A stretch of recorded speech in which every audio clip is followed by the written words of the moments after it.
मिल जाती है तैसी हाँ, ही परमात्मा में मिल जाएगा, तब मुक्त होगा।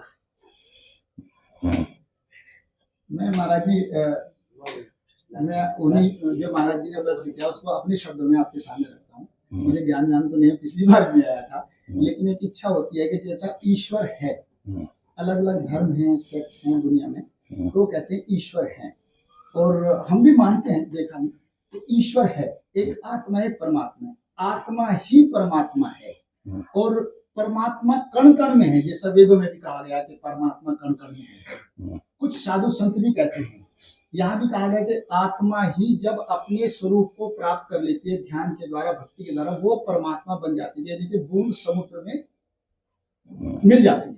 तो इस पर आप हमारा मार्गदर्शन करें। क्या क्या परमात्मा है, क्या आत्मा है, आत्मा परमात्मा कैसे बनती है, क्या सोहम मैं ही परमात्मा हूँ? बस ये एक ही शब्द।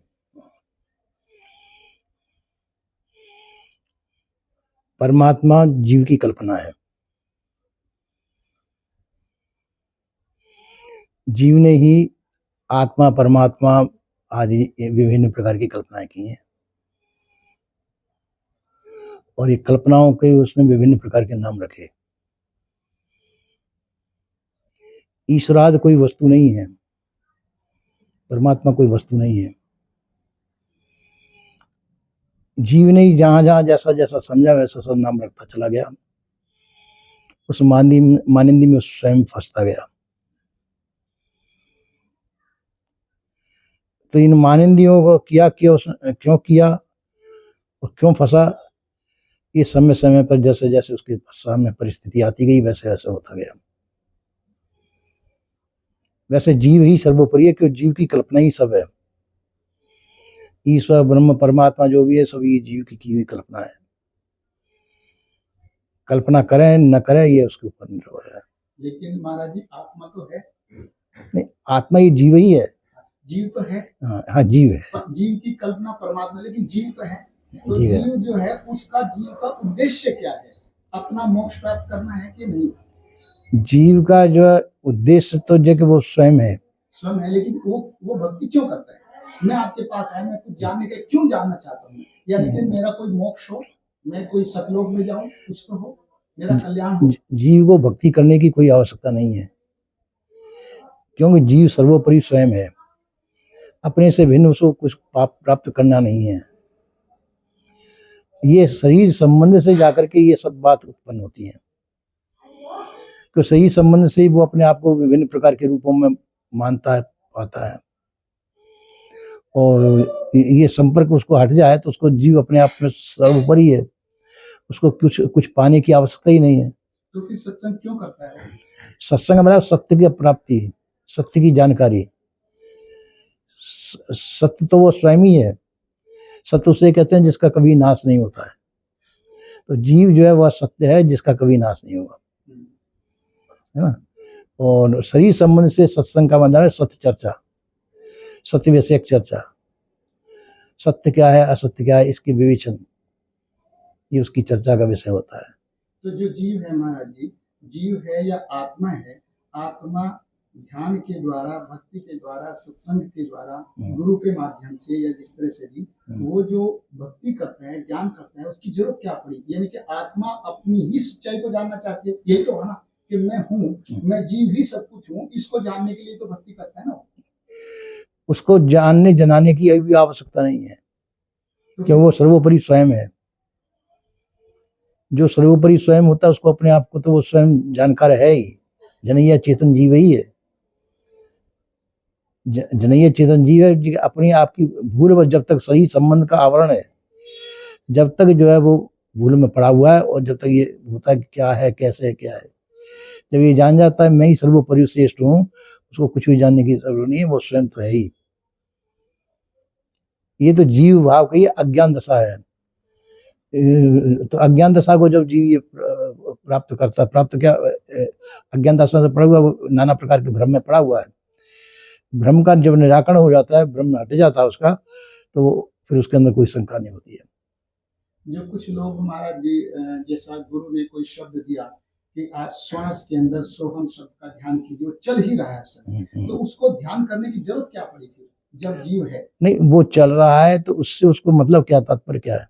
मान लो कोई चीज चल रही है, हम्म, उसमें कोई ध्यान करने की ऐसा कहा जाता है। मैं तो आपसे निराकरण के लिए आपके सामने प्रश्न रखा कि कुछ लोग कहते हैं कि शब्द है, कुछ लोग कहते हैं शब्द नहीं है, कुछ भी नहीं, अलग अलग चीजें हैं। तो आपके द्वारा, आपके ज्ञान के द्वारा, आपके माध्यम से बताए, क्या कोई शब्द होता है? क्या श्वास के अंदर कोई शब्द चलता है? क्या उस पर ध्यान करने की जरूरत है? उसको ध्यान करने की आवश्यकता नहीं है। तो फिर उसको क्या ध्यान कहते हैं? ध्यान कहते हैं कि ध्यानम निर्विषयम मन, मन का निर्विषय हो जाना ही ध्यान है। तो महाराज जी, जो अभी महाराज जी के सामने मैंने प्रश्न रखा था निराकरण के लिए, अभी भी नहीं हुआ, कि जैसा कबीर साहब ने एक जगह कहीं कहा है, मैंने कहीं थोड़ा सा पढ़ा कि जैसे श्वासा सो सोहंग भया, श्वास के अंदर ही है, सोहंग सो ओंकार, ओंकार से ररा भया पंडित करो जय। उसने कहा कि श्वास के अंदर ही है। तो ये क्या चीज है श्वास के अंदर? ये तो मनुष्य ने कल्पना की है, श्वास तो चली रही है। कबीर साहब ने लिखा है या उन्होंने, उनके शिष्य ने लिखा है, ये कल्पना है केवल, काल्पनिक है। अच्छा है ना? इसका मतलब नाना प्रकार की कल्पना करके कल्पना में स्वयं जीव फंसा। कल्पनाओं का निवारण हो जाए, वह स्वयं स्वतः है। उसको अपने आप से ऊपर, क्यों उसके ऊपर कोई है नहीं, जीव के ऊपर। जीव सर्वोपरि है, श्रेष्ठ है। तो जीव का उद्देश्य तो कोई होगा। जीव का उद्देश्य क्या है? उस उद्देश्य को प्राप्त करने की विधि क्या है? जीव का उद्देश्य कुछ नहीं है, जीव तो स्वतः है। जो स्वतः होता है उसको कोई उद्देश्य की आवश्यकता नहीं होती है। तो मैं किसी को मारूं, पीटूं, कुछ करूं, कोई मतलब नहीं। ये अहंकार बस होता है, शरीर संबंध से होता है। जीव शरीर नहीं है, जीव शरीर नहीं है, शरीर से भिन्न है। तो महाराज जी, इसका जीव का जैसा मेरा जन्म हुआ है और किसी गुरु के सानिध्य में जाता हूँ या मैं कहीं सत्संग भजन करता हूँ, चिंतन करता हूँ, आखिर जीव मैं कौन हूँ, मेरे जीवन का उद्देश्य क्या है, उसे कैसे प्राप्त हूँ? ये 3 प्रश्न हैं बड़े बड़े लोगों से। तो इसका मतलब क्या हुआ? मैं कौन हूँ, मेरे जीवन का उद्देश्य क्या है, उसको प्राप्त कैसे करूँ? सिंपल वे में क्या कहेंगे आप? ये प्रश्न भी शरीर संबंध से उत्पन्न होते हैं। शरीर संबंध से उत्पन्न होते हैं। मैं कौन हूँ, कैसा हूँ, क्या हूँ, मेरा उद्देश्य मेरा उद्देश्य है ना। जब उसके शरीर संबंध हट करके अपने आप को जब जान जाता है, जीव जनैया है, चेतन जीव है, शरीर संबंध से विभिन्न प्रकार के जो प्रश्न उत्पन्न होते हैं, ये प्रश्न जब मिट जाते हैं उसका शरीर संबंध से, अज्ञान दशा में, अज्ञान दशा उसकी हट जाती है, तो फिर ये प्रश्न सब। तो वो अज्ञान दशा कैसे हटती है? वो स्वयं स्वतः है, जान करके। स्वतः का मतलब उसको गुरु के पास जाने की जरूरत नहीं है। नहीं, गुरु के पास जाने के तो गुरु भी यही बताएंगे तू ही सब कुछ है। वो तो बता दे सब कुछ है, लेकिन यदि सब कुछ हूँ तो इसका मैं कुछ भी खाऊं, किसको मारूं, नहीं, ऐसा गुरु नहीं बताते। तो उसका वो जो आपने कहा कि ये सब कुछ स्वयं में पूर्ण है, तो गुरु ये तो बताएगा, आप ये तो बताएंगे तू ही सब कुछ है, लेकिन ये काम कर। नहीं, जीवन ऐसा जीवन, वो तो ये कि ये कार्य तो कोई भी सत्संग के द्वारा ये कैसे भी कि ये करूं या न करूं, ये स्वतः जीव जानता है। अज्ञान दशा में जो भूल होती है, उन भूलों को न करूं। तो मनुष्य को, जीव को क्या करना चाहिए? सिंपल साधारण आदमी को क्या करना चाहिए? सदाचारी जीवन जीना चाहिए मनुष्य को। सदाचारी का मतलब थोड़ा सा शुद्ध सात्विक जीवन जीना चाहिए। अपने कर्मों के द्वारा किसी को दुख न पहुंचाए, इस प्रकार का जीवन जीना चाहिए। सात्विक जीवन जीना चाहिए सही संबंध से। जैसा कहीं पर कबीर साहब ने कोई लिखा, आप लोगों के प्रवचन में देखा कि क्षमा, दया, सत्य, धैर्य, विचार, ये जो गुण हैं, क्या ये गुण ही सब कुछ है? और सही संबंध से, सही संबंध से यही गुण जीने चाहिए, सही संबंध से। तो इसमें क्षमा, दया, सत्य, धैर्य, हाँ, बस सत्य वो स्वयं स्वतः है, जिसका कभी नाश नहीं होता है। जीव स्वयं स्वतः अपने आप में सत्य है, जिसका नाश नहीं हुआ, जिसका नाश नहीं होता वह सत्य है। तो जड़ चेतन 2 पदार्थ सत्य है। मतलब ये तो हुआ साहब के महाराज जी के कोई शब्द जैसी कोई चीज नहीं होती। नहीं है, शब्द, स्पर्श, रूप, रस, गंध, ये सभी 5 विषय हैं, है ना। तो इसलिए जीव स्वयं सत्य होते हुए, क्योंकि जड़ और चेतन 2 ही पदार्थ सत्य हैं, इनका नाश नहीं होता है।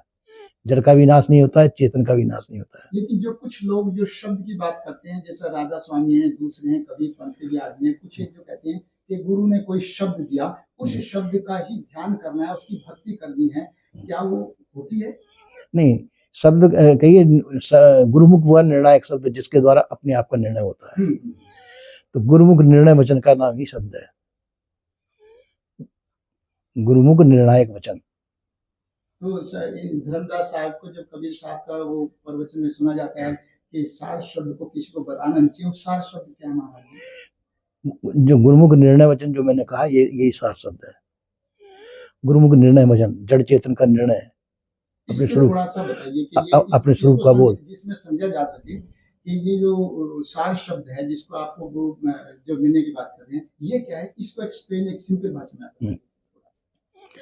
सार शब्द का मतलब गुरुमुख जो निर्णय वचन बचा है, निर्णायक वचन।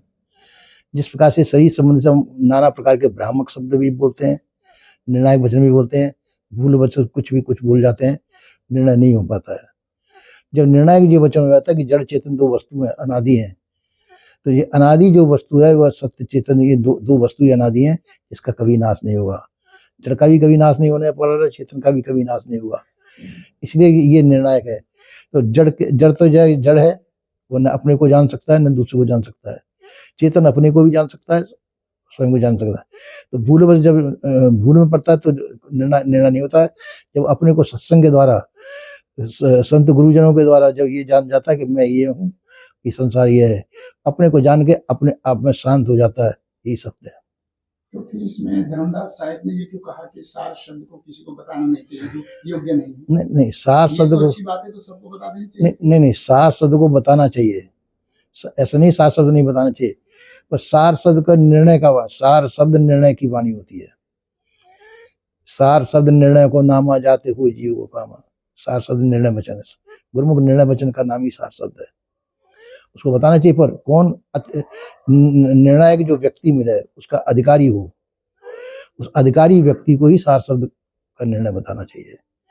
और अनधिकारी के लिए जो बताया जाएगा, उससे जो है विभिन्न प्रकार की कल्पनाएं उठेंगी, और वो मानेगा नहीं मानेगा, इसलिए अनधिकारी के सामने सार शब्द का निर्णय वर्जित किया गया है। अधिकारी जो उसका जिज्ञासु हो, जिज्ञासु के सामने ही सार शब्द का निर्णय कहना चाहिए।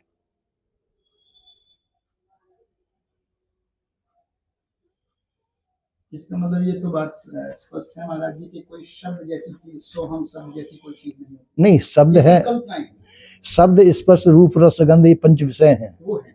हाँ। लेकिन ऐसा कोई चीज नहीं कि जिसका ध्यान करने से वो ऐसी कोई चीज नहीं, ध्यान करने की आवश्यकता ही नहीं उसे। चेतन जीव को ध्यान करने की कोई आवश्यकता नहीं है। तो आप जो बैठते हैं, गुरु जो बैठते हैं ध्यान में, ये क्यों बैठते हैं, क्या जरूरत पड़ रही बैठने? नहीं, ऐसे बैठने की आवश्यकता नहीं, पर बात है कि ये ध्यान करने की आवश्यकता है कि मैं जड़ में फंसा हुआ हूँ। तो जड़ में फंसा तो जड़ चेतन का निर्णय करने के लिए ये चीज का जरूरत पड़ती है। जब ये मालूम पड़ेगा कि मैं स्वतः हूँ, तो उसको ध्यान में बैठने की आवश्यकता नहीं। तो जिस समय कोई संत बैठता है, जैसे कोई हंस, आप बैठे हैं, आप ऐसे एकांत में बैठे हैं, तो किसका ध्यान कर रहे हैं? किसी का ध्यान करने, अपने आप का स्वतः ध्यान करेगा ना। वो ध्यान करेगा क्यों, वो स्वतः है। तो उसका कोई श्वास पे या किसी चीज पे ये श्वास, जरूरत नहीं है। श्वास जड़ है, जड़ का ध्यान क्यों करेगा चेतन होते हुए? शब्द का ध्यान क्यों करेगा, वो चेतन है। तो ये सब जड़ वस्तुएं, तो चेतन होकर के जड़ वस्तुओं का ध्यान क्यों करेगा? इनमें फंसा हुआ है, अपने आप को निर्णय करेगा और अपने आप को अलग करेगा। जिन असत्य वस्तुओं में स्वयं फंसा हुआ, उन फंसी हुई वस्तुओं अपने आप को अलग करेगा।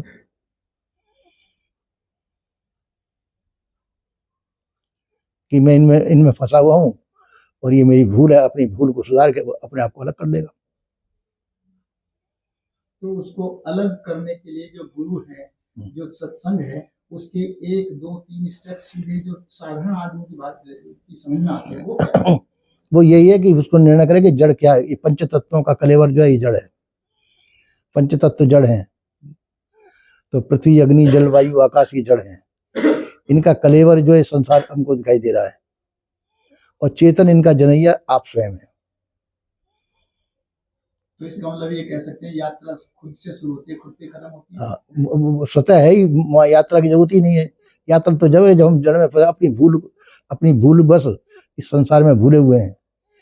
जब सत्संग के द्वारा, निर्णय के द्वारा जब ये सिद्ध हो जा सकता है कि मैं ही सत्य हूँ और ये सत्य नहीं है, मैं अपनी अनजानकारी के द्वारा इन असत्य में फंसा हुआ हूँ, इनको सत्य समझ बैठा हूँ, जड़ पंच तत्वों के कलेवर को मैं सत्य समझ के इसमें फंसा हुआ हूँ, इसमें मोहित हूँ, ये भ्रमित हूँ, इस मोह और भ्रम का नाश कर देगा, वह स्वतः छट जाएगा अपना वेला।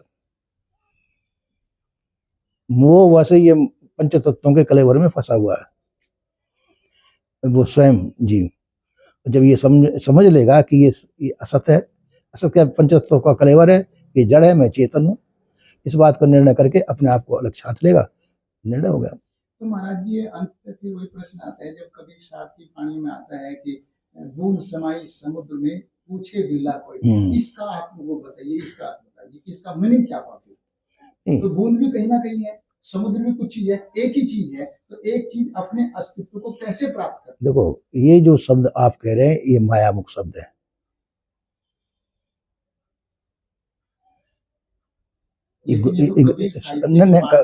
कबीर साहब ने चार मुख शब्द है, ब्रह्ममुख शब्द बोला है, मायामुख भी बोला है, जीवमुख भी बोला है, गुरुमुख शब्द भी बोले हैं। ये चार मुख शब्दों का निरूपण किया गया बीज के अंदर, है ना। तो इसी प्रकार से इन शब्दों को समझाने के लिए कहा गया है कि ब्रह्मवादियों की ये कल्पना है, मायावादियों की ये कल्पना है, जीववादियों की ये कल्पना है, गुरुमुख निर्णायक वचन ये है। गुरुमुख निर्णायक वचन के द्वारा इन सबका भ्रम का नाश करके और अब उसको अलग किया गया है। तो आप निर्णय हैं, स्वतः हैं, आप किसी के द्वारा बने भी नहीं है, आपको बनाने वाला भी कोई नहीं है। अपने भ्रमवश इस समिश्रण में फंसे हुए हैं, अपने आप को इस भूल से निकाल के स्वतंत्र कर लीजिए। स्वतंत्रता स्वाधीनता पर आपका स्वयं अधिकार है, स्वतः अधिकार है। अपने आप को स्वतंत्र करने में भी आप स्वतंत्र ही है, कभी भी निर्णय कर सकते हैं, और जब तक निर्णय नहीं कर पाएंगे जब तक हम इसमें फंसे हुए हैं। महाराज जी के सामने एक प्रश्न चला था, तो ये था कि जो विज्ञान है, विज्ञान में जो अभी तक खोज हुई है वो एक अंतर्मुखी, एक बहिर्मुखी, आध्यात्म अंतर्मुखी की बात करते हैं सब लोग जो इसमें जिज्ञासु हैं, और बहिर्मुखी में विज्ञान में हम जो एटम है, पार्टिकल है, उससे बाहर, उसके अंदर की भी बात करते हैं, बाहर की भी, ग्रह नक्षत्र दूसरी चीजें गैलेक्सी की बहुत बात करते हैं, काफी कुछ नॉलेज भी है लोगों के पास। लेकिन जो एटम को जो हम तोड़ते हैं, उसको छोटा पार्टिकल बनाते बनाते उसको चलते हैं, तो वो कुछ है ही नहीं। पता ये चलता है कि वो कोई पदार्थ नहीं है और वो रेज है, यानी कि एक एनर्जी है, वो एक एनर्जी है। फर्क ये है कि विज्ञान के पास में अभी तक ये पता नहीं चला, जो लास्ट क्वेश्चन है, कि उसमें चेतना कहाँ से आई। विज्ञान बिना चेतन की जो चीज है वस्तु, उसकी बात करते हैं, वो लाइट भी हो सकती है, एनर्जी की बात करते हैं, लेकिन चेतना कैसा आई। तो ये यदि मैं हूँ और आपने कहा कि ये भ्रम है सब कुछ, तो ये मेरे अंदर चेतना जो आई है, स्टार्टिंग जो हुआ है, ये कैसे हुआ है, क्या जरूरत पड़ेगी? वो चेतना आप स्वयं है, आप बहिर्मुख चेतना नहीं है। एटमिक चेतना जड़ है, वो जड़ हुआ है ना, और आपकी स्वतः चेतना जो चेतन है, आप ही उसको जानते हैं, उसको भी जानते हैं, अपने को भी जानता है, तो आप जनैया हैं, चेतन सर्वोपरि है। पर बाजी हम ये समझ बैठते हैं जिस समय पे कि मेरे से भिन्न कोई दूसरा है, ये भूल पड़ जाती है। उस भूल का निवारण जो है सत्संग के द्वारा होता है, क्योंकि चेतन तो वो स्वतः है, पर वो समझ बैठता है कि अपने से भिन्न किसी और को अपने ऊपर मान बैठता है। इस भूल का निराकरण भी सत्संग के द्वारा ही होता है। तो सत्य चेतन तो आप स्वयं हैं, अपने ऊपर माने हुए जो भ्रम को निवारण कर दीजिए, अलग कर दीजिए, आप स्वतः चेतन है। लेकिन महाराज जी ये चेतना जब शुरू हुई होगी, जब सृष्टि शुरू होगी, प्रश्न तो रहा होगा कि ये जो शुरुआत हुई तो कैसे हुई? सृष्टि अनादि है। अनादि तो एक शब्द कह दिया, नहीं, अनादि है। अनादि का आदि अंत नहीं होता है, अनादि है, किसी ने नहीं बनाई। नहीं, जड़ चेतन स्वतः है, अनादि है। तो हम ये कह सकते हैं कि शून्य से ही, जीरो से ही सब चीज की उत्पत्ति हुई है? नहीं, ये भी नहीं कह सकते। क्यों? शून्य, क्योंकि शून्य भी जड़ है। शून्य तो मतलब कुछ है नहीं, कुछ नहीं, जड़ ही है, जड़ भावना है। शून्य भी जड़ भावना मात्र है। इसको थोड़ा सा बताइए। शून्य जड़ भावना मात्र है। जब सोचते सोचते कुछ नहीं बचा, आप आपने शून्य कर दिया, सोचने को बाधित कर दिया, वो शून्य हो गया। तो शून्य कोई वस्तु नहीं है, शून्य आपकी अपने मानी हुई वस्तु है। शून्य को आपने विभिन्न प्रकार के लोगों ने विभिन्न प्रकार के कहते चले गए। बस शून्य में कहिए क्रिया का अंत, निष्क्रिय अवस्था।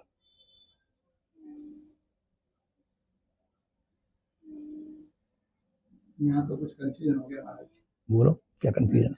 ये जो क्योंकि वो कुछ ऐसे प्रश्न है, जैसा आपने कहा, एक बात आपने कही कि भगवान जैसी कोई चीज नहीं, एक कल्पना है सत्य। ठीक है, समझ में आती है बात। ये हमने कल्पना की, ये मैंने तो की, मैं कुछ, आपने कहा मैं केवल चेतना हूँ, ये भी ठीक है। अब चेतना में आप ये कह रहे हैं कि चेतना को स्वयं को समझना होगा, इस माया से बाहर आना है। तो हम पूछे थे कि उसका क्या, आपने कहा कि सत्संग के द्वारा, ये कहा ना मैं, सत्संग के द्वारा मैं क्या करूं, कैसे करूं ताकि मैं इस माया से बाहर आऊं, ये कहना चाहता हूं। तो फिर मैं कह रहा था कि जब इसमें ऊपर आने की बात है कि बूंद और समुद्र की जो बात है कि क्या मोक्ष जैसी कोई चीज है, क्या कोई सतलोक जैसी कोई चीज है, इसकी कोई, क्या कोई ऐसी चीज है, क्या कोई स्थिति है, आत्मा की कोई स्थिति है जिसको मोक्ष कहते हैं? मोक्ष का मतलब है मोह का क्षय हो जाना।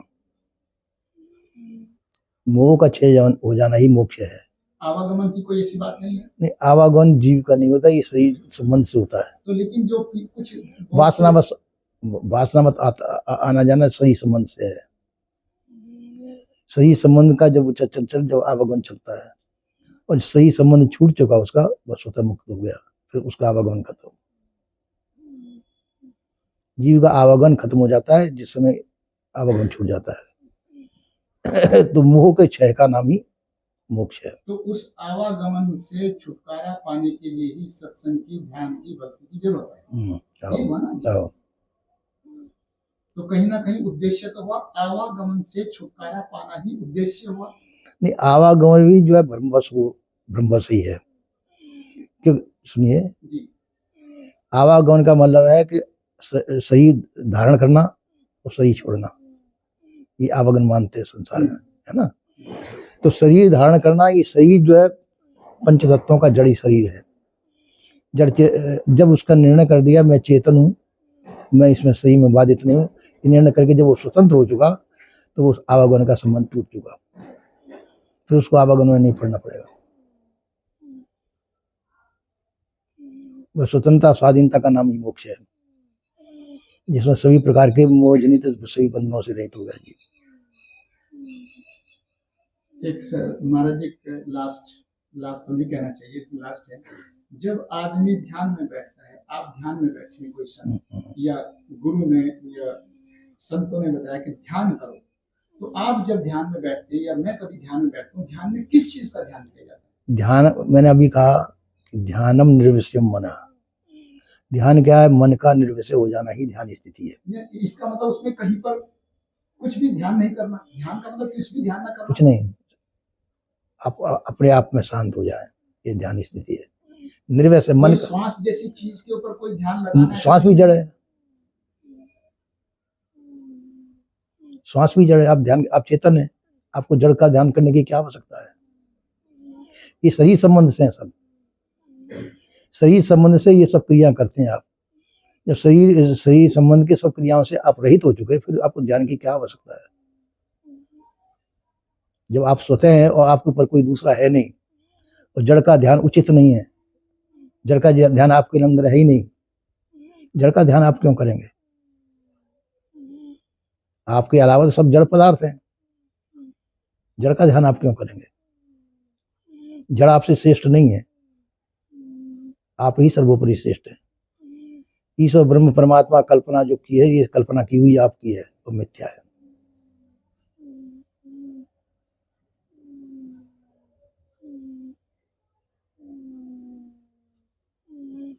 इस पर आपका कोई महाराज जी इस तरह का, क्योंकि ये जो कबीर साहब का जो बीजक है, रामायणी साथी शब्द हैं, दूसरे हैं, जो जिस तरह की बात अभी आपने इसमें सत्संग में बताई हम लोगों को, इस तरह का प्रवचन, इस तरह के शब्द क्यों नहीं मिलते? आपने बताई, लेकिन जो अभी आपने बताई, मेरी तो नॉलेज कम है, लेकिन मैं इसका पढ़ता रहता हूँ, इस तरह की जो व्याख्याएं हैं, इस तरह की व्याख्या नहीं मिलती। व्याख्या मिलती है, श्वास है, उसके अंदर शब्द चलता है, चल ही रहा है, उस पर ध्यान करना होगा, दूसरी चीजें हैं, यहाँ तक कि उसमें जो रामायण के अलग अलग अर्थ हैं।